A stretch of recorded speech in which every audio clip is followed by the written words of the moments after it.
So tell us about Honest Police. My name's Robin Nicolle and I live here on the Sunshine Coast.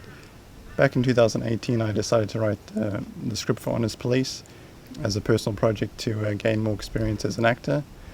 And in 2019 I met a couple of boys, Sam and Glenn, and they came on board to help me with the project. Glenn has enough equipment and he directed the project, and he also played a small role, a cameo in the film. So tell us about the story of Honest Police. I originally wrote Honest Police as a cop that arrests people for minor offences that you would never actually be arrested for. My friends Glenn and Sam added their own ideas, so we want to sort of leave it open to audience interpretation. You can decide for yourself, do you think that he's a cop that's sort of doing the right thing, or is he a maniac that's on the loose? It's really up for the audience to decide and to make their own interpretation.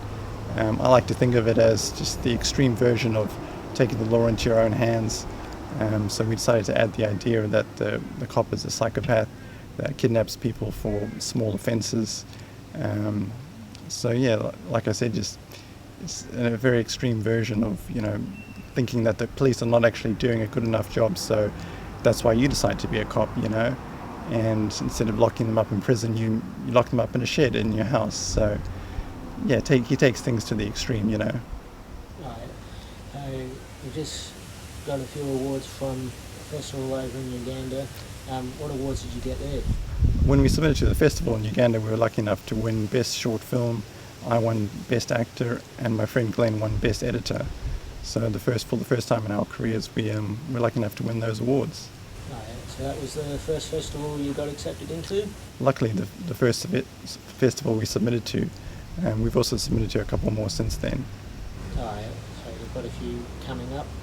There's another festival coming up towards the end of the month. So I believe they're busy watching all the projects now, and when they make their decisions, they'll let all the people know whether your film was selected or not. So yeah, there's a festival over in Russia, yeah. Right. Any festivals here in Australia? I haven't submitted to festivals here in Australia yet, depending on the borders, because I would like to go to the festivals. So I'm thinking of a couple down in Sydney and Victoria. I'd like to submit to those festivals as well, because I've never actually been to Melbourne, so it would be a good sort of incentive to submit to a couple of festivals in Victoria and then travel there for the first time. Of course, it all depends on the pandemic, they're recording a lot of cases there. So, but yeah, I have thought a lot about festivals in Sydney and Melbourne. Right. Anything else you'd like to add?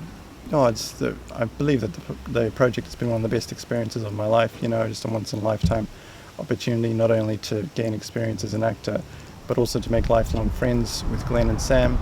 And I've spent a lot of time with them since I've met them, and so I can't wait to make a couple more projects with the boys.